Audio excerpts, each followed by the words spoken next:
નમસ્કાર વિદ્યાર્થી મિત્રો, the school of science YouTube channel SOS video લેક્ચરમાં આપ સૌનું ફરી એક વખત સ્વાગત છે। મિત્રો, આપણે લાસ્ટ વિડીયો લેક્ચરની અંદર RLAC શ્રેણી પરિપથ જોયેલો। આજે આપણે નવો પરિપથ જોઈએ અને એ પરિપથ છે RCAC શ્રેણી પરિપથ। કયો પરિપથ? RCAC શ્રેણી પરિપથ। બરાબર સમજો શું કહેવા માગે છે। ચાલો, સૌપ્રથમ તો એક અવરોધ R હોવો જોઈએ, એની સાથે એક કેપેસિટર શ્રેણીમાં જોડેલું હોવું જોઈએ અને એની સાથે AC સોર્સ જોડેલો હોવો જોઈએ, AC બેટરી જોડેલી હોવી જોઈએ। આનો અવરોધ R છે, આનું કેપેસિટન્સ C છે। આના અવરોધ કેપેસિટન્સના અવરોધને કેપેસિટિવ રિએક્ટન્સ XC વડે દર્શાવવામાં આવે છે। ચાલો, સૌપ્રથમ આપણે જે અહીંયા વોલ્ટેજ આપીએ છીએ એ વોલ્ટેજ કયા હશે? તો કે V = VM sin ωt હશે। કયા છે? V = VM sin ωt। હવે સૌપ્રથમ આપણે અવરોધના ફેઝરને દેખાડીએ। અવરોધ અને કેપેસિટરના જે પણ ફેઝર છે એને અહીંયા દેખાડીશું। મિત્રો, બરાબર સમજો શું કહેવા માગે છે। બે પ્રકારની અક્ષ હોય, એક અક્ષને આપણે કાલ્પનિક અક્ષ કહીએ, આ વાસ્તવિક અક્ષ હશે, આ કાલ્પનિક અક્ષ હશે, વાસ્તવિક અને કાલ્પનિક અક્ષ। ચાલો, અવરોધને તમારે દેખાડવો હોય તો અવરોધને કઈ અક્ષ પર દેખાડે? તો કે અવરોધને હંમેશા વાસ્તવિક અક્ષ પર દેખાડે, એટલે આ અવરોધનો ફેઝર અહીંયા આવશે। આ અવરોધનો ફેઝર છે, એને આપણે R વડે દર્શાવશું। અને કેપેસિટરનો જે કેપેસિટિવ રિએક્ટન્સ છે XC, એને કઈ અક્ષ પર દેખાડવામાં આવે? તો કે એને કાલ્પનિક અક્ષ પર, કે XC એટલે -j/ωc આવું લખાય। -j એટલે કાલ્પનિક અક્ષ પર નીચેની બાજુ, જો +j હોય તો કાલ્પનિક અક્ષની ઉપરની બાજુ, તો -j એટલે કઈ બાજુ થશે? તો કે ભાઈ એ તમારો ફરજિયાત આ બાજુ થશે અને એનું મૂલ્ય કેટલું થશે? XC એટલે 1/ωc। ચલો, એક ફેઝર આ બાજુ, એક ફેઝર આ બાજુ, તો એનો પરિણામી ફેઝર કઈ બાજુ મળશે? તો કે ભાઈ એનો પરિણામી ફેઝર અહીંયા મળશે, સમાંતર બાજુ ચતુષ્કોણ પરથી, અને એને મોડ Z વડે દર્શાવશે। અને અહીંયા મોડ Z બરાબર શું થશે? તો કે મોડ Z બરાબર A² + B² + 2AB cos θ, પરંતુ થીટા અહીંયા 90 ડિગ્રી છે એટલે A² + B² જ આવશે અંડરરૂટમાં A² એટલે R² + XC² કહેવાશે। અને આ જે ખૂણો બનશે એ આપણો કળા તફાવત φ થશે। ચાલો, તો કળા તફાવત φનું મૂલ્ય કેટલું થશે? મિત્રો, બરાબર જોજો, અહીંયા XC એટલે 1/ωc લખી શકાશે। tan φ બરાબર લેવું હોય, tan φ એટલે સામેની બાજુના છેદમાં પાસેની બાજુ, તો આ φ છે એની સામેની બાજુ આ કહેવાય। આનું માપ કેટલું થાય? XC જેટલું, અને પાસેની બાજુ કેટલી છે? R, તો R નું મૂલ્ય કેટલું થાય? XC/R। સમજણ પડે છે મિત્રો? ચાલો, ત્યાર પછી cos XC એટલે 1/ωc લખી શકાય, એટલે 1/ωc R લખી શકાય। જો cos φની વાત કરે તો cos φ બરાબર શું લખી શકાશે? તો કે cos φ એટલે પાસેની બાજુના છેદમાં કર્ણ, તો આની પાસેની બાજુ આ φ છે, એની પાસેની બાજુ R છે, કર્ણ છે Z થશે, એટલે R/mod Z, પાસેની બાજુના છેદમાં કર્ણ, R/mod Z। મિત્રો, ચલો, ત્યાર પછી આપણે વોલ્ટેજ અને પ્રવાહના ફેઝર દેખાડીએ। તો પહેલાં બે અક્ષ દોરવી પડે મિત્રો। આ એક અક્ષ છે, આ બીજી અક્ષ છે। અવરોધ આપણે આ શ્રેણી જોડાણ છે, AC શ્રેણી જોડાણ છે। શ્રેણી જોડાણમાં શું સમાન હશે? તો કે શ્રેણી જોડાણમાં પ્રવાહ સમાન હશે, એટલે આપણે પ્રવાહને અહીંયા દેખાડી દઈએ મિત્રો। ચલો, આ પ્રવાહનો ફેઝર અહીંયા આવી ગયો। ત્યાર પછી આપણે વોલ્ટેજના ફેઝર દેખાડીએ। તો અવરોધમાં જે વોલ્ટેજ હશે, જે બાજુ પ્રવાહ છે એ બાજુ હશે, એટલે અવરોધના વોલ્ટેજને હું અહીંયા દેખાડીશ VR। અને ઇન્ડક્ટરનો કેપેસિટરનો જે વોલ્ટેજ હશે એ કઈ બાજુ હશે? તો કે જે બાજુ એનો XC હોય એ બાજુ, એટલે અહીંયા XC નીચેની બાજુ છે તો એ પણ નીચેની બાજુ હશે। ચાલો, તો પરિણામી વોલ્ટેજ આપણને શું મળશે? તો કે પરિણામી વોલ્ટેજ આપણને આને સમાંતર બાજુ દોરો અને આને સમાંતર બાજુ નહીં, એટલે પરિણામી વોલ્ટેજ અહીંયા મળશે। આ તમારો V થશે, આ તમારો φ થશે। ચાલો, તો પરિણામી વોલ્ટેજનું સૂત્ર શું થશે? પરિણામી વોલ્ટેજ VR² પ્લસ આનું મૂલ્ય કેટલું થાય? VC, કેપેસિટરના વોલ્ટેજ, VR² + VC²। tan φ બરાબર શું થશે? tan φ એટલે સામેની બાજુના છેદમાં પાસેની બાજુ, સામેની બાજુ એટલે આ અને પાસેની બાજુ આ, એટલે VR/VC। અને cos φ બરાબર શું થશે? તો કે cos φ બરાબર પાસેની બાજુના છેદમાં કર્ણ, પાસેની બાજુ કઈ થશે? VR, કર્ણ કેટલો થશે? V, એટલે VR/V। મિત્રો, V નું મૂલ્ય અહીંયા લખી શકાય, cos φ બરાબર, હજી એક સ્ટેપ વધારે કરે છે, cos φ બરાબર V બરાબર VR² + VC²। એવી જ રીતે અહીંયા cos φ બરાબર R/mod Z છે, તો cos φ બરાબર R/mod Z એટલે શું છે? R² + एक्सी स्क्वेर लखी शकाय। तो આવી રીતના તમે કોઈ પણ કેલ્ક્યુલેશન કરી શકો। ચાલો અહીંયા કોણ આગળ છે તો કે ભાઈ પ્રવાહ આ બાજુ છે, વોલ્ટેજ આ બાજુ છે, એટલે પ્રવાહ આગળ છે, વોલ્ટેજ પાછળ છે। કેટલો પાછળ છે તો કે 5 જેટલો। તો પ્રવાહ કરતાં વોલ્ટેજ 5 જેટલો પાછળ છે એમ કહેવાય। તો વીનું સૂત્ર વીએમ સાઇન ઓમેગા ટી છે। તો આપણે આલેખ પરથી આઈનું સૂત્ર લખવું હોય તો કે ભાઈ વોલ્ટેજ કરતાં પ્રવાહ 5 જેટલો આગળ છે। તો અહીંયા આઈનું સૂત્ર લખવું હોય તો શું લખી શકાય? I is equal to I M sine omega T plus 5 લખી શકાય, કેમ કે વોલ્ટેજ કરતાં પ્રવાહ 5 જેટલો આગળ છે। સમજણ પડે છે મિત્રો? ચાલો ત્યાર પછી વાત કરીએ આપણે આઈએમની કિંમત મેળવવી છે। તો આઈએમ બરાબર શું થશે? અહીંયા જે પણ આઈએમ છે એ આઈએમ બરાબર શું થશે? આઈએમ બરાબર V M by mod Z. Mod ઝેડની કિંમત આપણને અહીંયા ખબર છે, એટલે શું થશે? V M by under root R square plus X C square, R square plus X C square. ત્યાર પછી આપણે આલેખ દોરવો હોય તો આલેખ કેવી રીતે દોરી શકાય? તો મિત્રો બરાબર એ જોજો, આ સમય ટી છે, અહીંયા હું વોલ્ટેજના આલેખ દોરીશ પહેલાં। તો વોલ્ટેજનો આલેખ આવો થશે, કેમ કે એ વી એમ સાઇન ઓમેગા ટી અનુસાર જ આવશે। વી આ કેવો છે તો કે એના કરતાં કળામાં 5 જેટલો આગળ છે। આ જે આલેખ છે વોલ્ટેજનો છે। જો મારે આઈનો પ્રવાહનો આલેખ દેખાડવો હોય તો એ કેવી રીતના દેખાડવો પડશે ફરજિયાત? તો કે ભાઈ પ્રવાહનો આલેખ દેખાડવા માટે એ આના કરતાં આ વી કરતાં થોડોક વધારે હોવો જોઈએ। તો એ આવી રીતે દેખાડવો પડશે અને આને સમાંતર હાલવું પડશે। આ કોનો આલેખ છે? આઈનો આલેખ છે। અહીંયા નીચે વાક્ય લખવું પડશે કે કોણ આગળ છે તો કે ભાઈ વોલ્ટેજ કરતાં પ્રવાહ કળામાં 5 જેટલો આગળ છે। પ્રવાહ વોલ્ટેજ કરતાં કળામાં કેટલો આગળ છે? 5 જેટલો આગળ છે। અને સમયમાં કેટલો થશે તો કે ભાઈ પ્રવાહ વોલ્ટેજ કરતાં કળામાં 5 જેટલો આગળ, સમયમાં કેટલો થશે તો આપણને ખબર છે કે 2 પાઈ હોય ત્યારે ટી જેટલો આગળ હોય, તો 5 હોય ત્યારે કેટલો તો કે 5t by 5 into T by 2 pi જેટલો હેમાં સમયમાં, બાકીનું બધું જે છે તે પ્રવાહ વોલ્ટેજ કરતાં સમયમાં 5t બાય 2 પાઈ જેટલો આગળ છે। તો આ કયો પરિપથ છે મિત્રો? આરસી એસી શ્રેણી પરિપથ છે। આ પરિણામી કયો કહેવાય? કેપેસિટિવ કે ઇન્ડક્ટિવ? તો કે મિત્રો આ જે આલેખ છે એ કેપેસિટર બાજુ ઢળતો છે, તો આને કયો પરિપથ કહેવાશે? કેપેસિટિવ પરિપથ કહેવાશે। ચાલો ત્યાર પછી આપણે આર એલ જોઈ લીધું, આર સી જોઈ લીધું, હવે એલ સી જોઈએ મિત્રો નેક્સ્ટ। ચાલો નેક્સ્ટ થિયરીનું નામ છે એલસી એસી શ્રેણી પરિપથ। એલસી એસી શ્રેણી પરિપથ। સૌપ્રથમ આપણે એક ઇન્ડક્ટર દોરવું પડશે, કેપેસિટર દોરવું પડશે અને એને આપણે એસી સોર્સ સાથે શ્રેણીમાં જોડવું પડશે। ચાલો તો આ એક ઇન્ડક્ટર છે, એની સાથે આ એક કેપેસિટર છે, એને એસી સોર્સ સાથે જોડેલું છે શ્રેણીમાં, એલ સી। સમજણ પડે છે મિત્રો? ચાલો અહીંયા કયા તો કે V is equal to V M sine omega T. ચાલો સૌપ્રથમ આપણે અવરોધના ફેઝર દોરીએ મિત્રો, બરાબર જોજો, આ ખાસ સમજવા જેવું છે। અવરોધના ફેઝર કેવી રીતના દોરાશે તો કે અહીંયા હું દર્શાવું છું એ પ્રમાણે। ચાલો આ કઈ અક્ષ કહેવાશે? વાસ્તવિક અક્ષ કહેવાશે। આ કઈ અક્ષ કહેવાશે? કાલ્પનિક અક્ષ કહેવાશે। ચાલો હવે મિત્રો ઇન્ડક્ટરના જે પણ અવરોધ છે એને એક્સએલ કહેવાય। એ કઈ અક્ષ પર આવે તો કે કાલ્પનિક અક્ષ પર ઉપરની બાજુ, કેમ કે જે ઓમેગા એલ કહેવામાં આવે, જે એક્સએલ કહેવામાં આવે, તો કાલ્પનિક અક્ષની ઉપરની બાજુ, એટલે પરિણામી આપણા એક્સએલ આ બાજુ થશે। અને કેપેસિટરનું જે છે, કેપેસિટરના જે અવરોધ છે એને એક્સી કહેવાય ને, એ કાલ્પનિક અક્ષમાં નીચેની બાજુ હોય। તો દાખલા તરીકે આપણે એને આટલું દર્શાવે। અહીંયા જે કેસ લીધો છે મિત્રો એ કેવો છે? એક્સી। અહીંયા આપણું બિંદુ છે, એક્સએલ મોટું છે કે એક્સી મોટું છે? તો આપણે પહેલાં એક્સએલ ગ્રેટર ધેન એક્સી માટે જોઈએ અને અહીંયા એક્સએલ લેસ ધેન એક્સી માટે જોઈએ। બંને કેસ એક સાથે જોતા જઈએ, એક્સએલ ગ્રેટર ધેન એક્સી ને એક્સએલ લેસ ધેન એક્સી। જો એક્સએલ લેસ ધેન એક્સી હશે તો શું થશે તો કે એના માટે અલગથી ડાયાગ્રામ દોરી મિત્રો।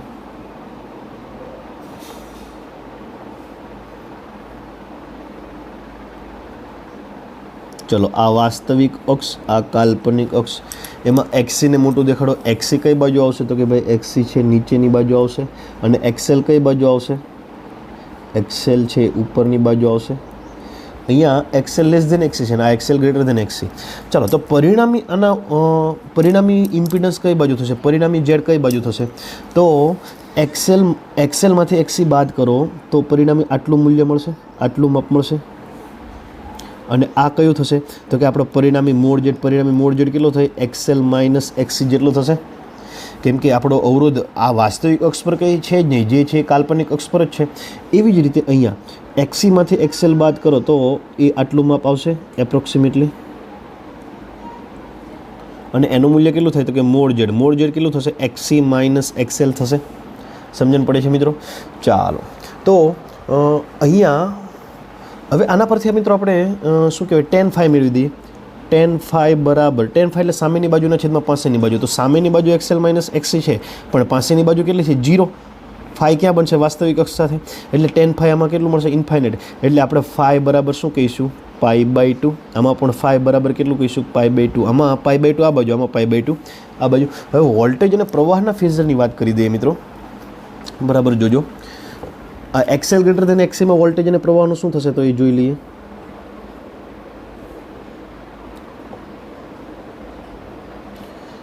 ચાલો આપણે પ્રવાહને કઈ બાજુ દેખાડવું જોઈએ તો કે ભાઈ પ્રવાહને હંમેશા અહીંયા દેખાડશે.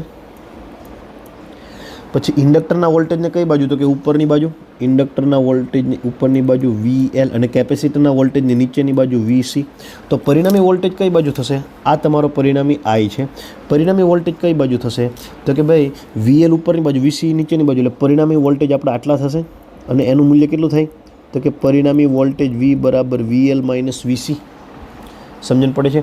તો આમાં પરિણામી વોલ્ટેજ છે પરિણામી પ્રવાહ કરતાં કેવો છે π/2 જેટલું આગળ છે. તો અહીંયા આપણે પ્રવાહનું સૂત્ર લખવું હોય તો શું લખી શકીએ કે I is equal to Im sine omega T. તો વોલ્ટેજ અહીંયા છે, પ્રવાહ એના કરતાં π/2 પાછળ છે, તો π/t માઇનસ π/2 લખી શકાય. કેમ કે વોલ્ટેજ અહીંયા છે, પ્રવાહ આગળ છે, વોલ્ટેજ આગળ થઈ ગયો છે. અને આ પરિણામી કયો પરિપથ કહેવાશે તો કે ભાઈ પરિણામી આપણને કઈ બાજુ મળે ઇન્ડક્ટિવ. તો આને પરિણામી કયો પરિપથ કહેવાશે ઇન્ડક્ટિવ પરિપથ. અને આમાં વાક્ય શું થશે તો કે ભાઈ વોલ્ટેજ કરતાં પ્રવાહ કળામાં π/2 જેટલો પાછળ છે. વોલ્ટેજ કરતાં પ્રવાહ કળામાં π/2 જેટલો પાછળ છે. ક્યારે? જ્યારે XL ગ્રેટર દેન XC હોય ત્યારે, અથવા તો VL ગ્રેટર દેન VC હોય ત્યારે. VL ગ્રેટર દેન જ્યારે XL ગ્રેટર દેન XC હશે ત્યારે VL ગ્રેટર દેન VC હંમેશા હશે મિત્રો. ચલો તો આટલું ક્લિયર થઈ ગયું. ચાલો હવે XL લેસ દેન XC હોય તો શું આન્સર આવશે મિત્રો, એ પણ આપણે અહીંયા લખી દઈએ.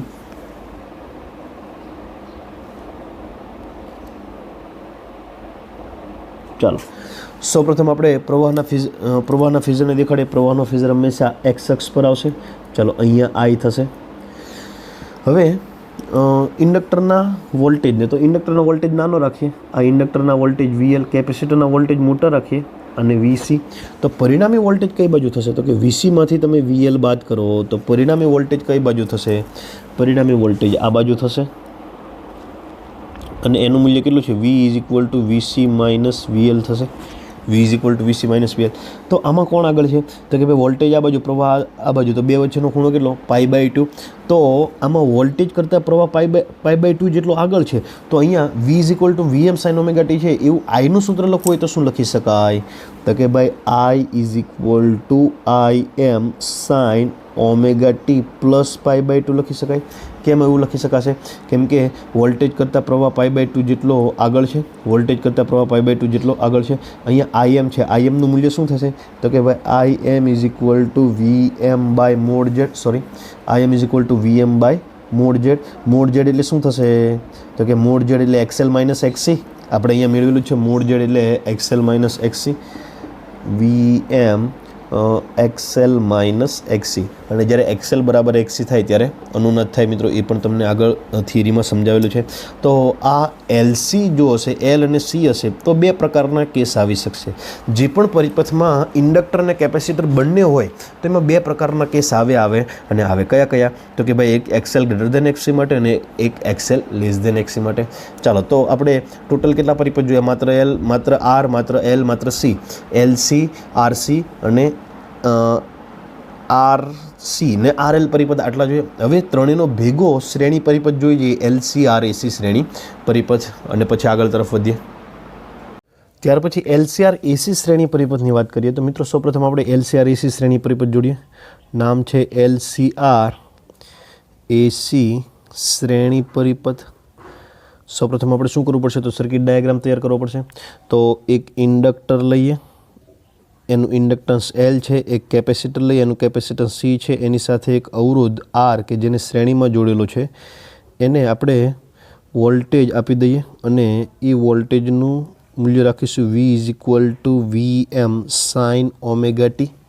ચાલો સૌપ્રથમ હવે આપણે અવરોધના ફેઝરને દર્શાવીશું મિત્રો. શાને દર્શાવીશું? અવરોધના ફેઝરને. તો બે અક્ષ દોરવી પડશે, વાસ્તવિક અક્ષ અને કાલ્પનિક અક્ષ. દાખલા તરીકે આ આપણી વાસ્તવિક અક્ષ છે, આ આપણી કાલ્પનિક અક્ષ છે. બે અક્ષ દોરી દીધી, વાસ્તવિક અને કાલ્પનિક. ક્લિયર દેખાય છે મિત્રો? ઓકે. ચાલો હવે અવરોધના ફેઝરને કઈ અક્ષ પર દેખાડવામાં આવે? તો કે અવરોધના ફેઝરને વાસ્તવિક અક્ષ પર દેખાડવામાં આવે. આ અવરોધનો ફેઝર છે R. ત્યાર પછી ઇન્ડક્ટરના ફેઝરને, તો કે ઇન્ડક્ટરના ફેઝરને આપણે કાલ્પનિક અક્ષ પર ઉપરની બાજુ, આપણે અગાઉ જોયું તેમ કાલ્પનિક અક્ષ પર ઉપરની બાજુ, તો ઇન્ડક્ટરના અવરોધને XL વડે દર્શાવશે. અને કેપેસિટરને કઈ બાજુ દર્શાવવામાં આવે? તો કેપેસિટર નીચેની બાજુ XC વડે. મિત્રો અહીંયા આપણે ધારી લઈએ કે XL > XC છે. જો XC > XL હોય તો આના કરતાં અલગ આવશે, એ આપણે આગળની થિયરીમાં જોયું. ચાલો, તો પરિણામી અવરોધ કઈ બાજુ આવશે? પરિણામી XC અને XLનું પરિણામ કઈ બાજુ આવશે? તો કે ભાઈ ઉપરની બાજુ આવશે. અને પરિણામી ઉપરની બાજુ આવે તો આપણી સર્કિટ ઇન્ડક્ટિવ કહેવાશે. તો XLમાંથી XC જાય તો પરિણામ આપણને આટલું મળશે, પરિણામ આટલું મળશે. અને આ મૂલ્ય કેટલું થશે? તો કે XL - XC જેટલું. તો R આ બાજુ, XL - XC આ બાજુ, તો સમાંતર બાજુ ચતુષ્કોણ પરથી તમે આવું મેળવી શકો. આપણો પરિણામી મોડ Z થશે મિત્રો. પરિણામી મોડ Z નું મૂલ્ય કેટલું થાય એ આપણે નીચે લખી દઈએ કે ભાઈ પરિણામી mode Z = √R² + XL - XC². અહીંયા XC - XL પણ તમે લખી શકો. ચાલો, તો આપણે આ મોડ Z થઈ ગયો. ચાલો, અહીંયા મોડ ઝેડનો વાસ્તવિક અક્ષ સાથે કેટલો ખૂણો છે? તો કે ભાઈ ફાઈ જેટલો ખૂણો છે. તો આ ફાઈની કિંમત મેળવી દે, tan phi અને cos phi ના સ્વરૂપની. tan phi એટલે શું થાય? સામેની બાજુના છેદમાં પાસેની બાજુ. તો આ ફાઈની સામેની બાજુ કેટલી થશે? આટલી. આ માપ એટલે કેટલું? XL - XC જેટલું, XL - XC જેટલું. અને પાસેની બાજુ કેટલી થાય? તો કે પાસેની બાજુ R થાય. એવી જ રીતે cos phi એટલે શું થાય? cos phi એટલે પાસેની બાજુ, પાસેની બાજુના છેદમાં કર્ણ, પાસેની બાજુ એટલે R અને કર્ણ એટલે મોડ Z, એટલે R/મોડ Z. એવી રીતે XL અને XC એટલે શું થાય? તો XL = ઓમેગા L અને XC એટલે 1/ωc. ચાલો, તો આટલું ક્લિયર થઈ ગયું. આ શેના કયા સૂત્ર પરથી મેળવ્યું? અહીંયા કોણ આગળ છે? તો કે મિત્રો એ આપણે વોલ્ટેજ અને પ્રવાહના ફેઝર ગણીએ એના પરથી ખબર પડશે, પરંતુ અહીંયા આપણને ફાઈ ખૂણો મળી ગયો. હવે આપણે અવરોધ અને વોલ્ટેજ અને પ્રવાહના ફેઝરને દર્શાવીએ તો એના માટે આપણે બે અક્ષ લેવી પડશે. આ y અક્ષ થશે અને આ x અક્ષ થશે. ચાલો, સૌપ્રથમ આપણે શું કરીએ? તો કે પ્રવાહને દેખાડીએ. જો શ્રેણી જોડાણ હોય તો પ્રવાહનું શું હોય? શ્રેણી જોડાણ હોય તો પ્રવાહ સમાન હોય. તો પ્રવાહના ફેઝરને આપણે અહીંયા દેખાડીએ. આ આપણો પરિણામી પ્રવાહ છે. હવે વોલ્ટેજના ફેઝરને દેખાડીએ તો અવરોધમાં વોલ્ટેજ કઈ બાજુ છે? જો કે જે બાજુ આવ્યો હોય એ બાજુ, એટલે અવરોધના વોલ્ટેજ VR આ બાજુ. ઇન્ડક્ટરના વોલ્ટેજ કઈ બાજુ? તો કે y અક્ષ પર ઉપરની બાજુ. આ ઇન્ડક્ટરના વોલ્ટેજ VL. અને કેપેસિટરના વોલ્ટેજ કઈ બાજુ? નીચેની બાજુ VC. ક્લિયર કટ આઈડિયા આવે છે? ચાલો, તો y અક્ષ પર પરિણામે કેટલું થશે? VL - VC થશે. એ દાખલા તરીકે કદાચ આટલું થશે. VLમાંથી VC બાદ કરી જો તો આટલું મળશે. અને એમાં કેટલું થશે? VL - VC. તો VL - VC આ બાજુ, VR આ બાજુ, તો પરિણામી સમાંતર બાજુ ચતુષ્કોણ પરથી મેળવી શકાય, જે અહીંયા દર્શાવેલું છે. અને આ તમારું પરિણામી V થશે. પરિણામી V બરાબર શું લખી શકાય? પરિણામી V બરાબર √VR² + VL - VC². VR² + VL - VC². મિત્રો ક્લિયર કટ આઈડિયા આવે છે? ચાલો, આના પરથી અહીંયા પરિણામી વોલ્ટેજ આ બાજુ, પરિણામી પ્રવાહ બાજુ, તો આ કેટલો ખૂણો બને છે? ફાઈ જેટલો ખૂણો બને. તો tan phi બરાબર સામેની બાજુના છેદમાં પાસેની બાજુ. સામેની બાજુ કેટલી થશે? આટલી, VL - VC જેટલી. અને પાસેની બાજુ કેટલી થશે? VR જેટલી. એવી જ રીતે cos phi બરાબર શું લખી શકાશે? cos phi એટલે પાસેની બાજુના છેદમાં કર્ણ, પાસેની બાજુ VR, કર્ણ કેટલું થશે? V, એટલે VR/V. ચાલો, આટલું સમજણ પડી ગઈ મિત્રો. તો અહીંયા કોણ આગળ છે? તો કે જો XL > XC હશે, આપણો આ કેસ કોના માટે? XL > XC. તો તમારો આલેખ આ બાજુ હશે. જો XC > XL હશે તો આ બાજુ આવશે. તો જ્યારે XL > XC હશે ત્યારે વોલ્ટેજ પ્રવાહ કરતાં કેટલો આગળ થશે? ફાઈ જેટલો આગળ થશે મિત્રો. તો વોલ્ટેજ કલાકમાં ફાઈ જેટલો આગળ છે. અને જો આ બાજુ થશે તો ફાઈ જેટલો પાછળ હશે. ફાઈ જેટલો આગળ કે ફાઈ જેટલો પાછળ, તો એનો આલેખ કેવો આવે મેં તમને સારી રીતે મિત્રો સમજાવી દીધેલું છે. તો આજનો વિડીયો લેક્ચર મિત્રો અહીંયા સુધી રાખીએ છીએ. આવતીકાલે આપણે સમાંતર જોડાણ શરૂ કરીશું કે ભાઈ 2નું સમાંતર જોડાણ હોય તો શું થાય, 3નું સમાંતર જોડાણ હોય તો શું થાય, એ નેક્સ્ટ ટાઈમ જોઈશું. તો આજનો વિડીયો લેક્ચર મિત્રો અહીંયા સુધી રાખીએ. ધન્યવાદ.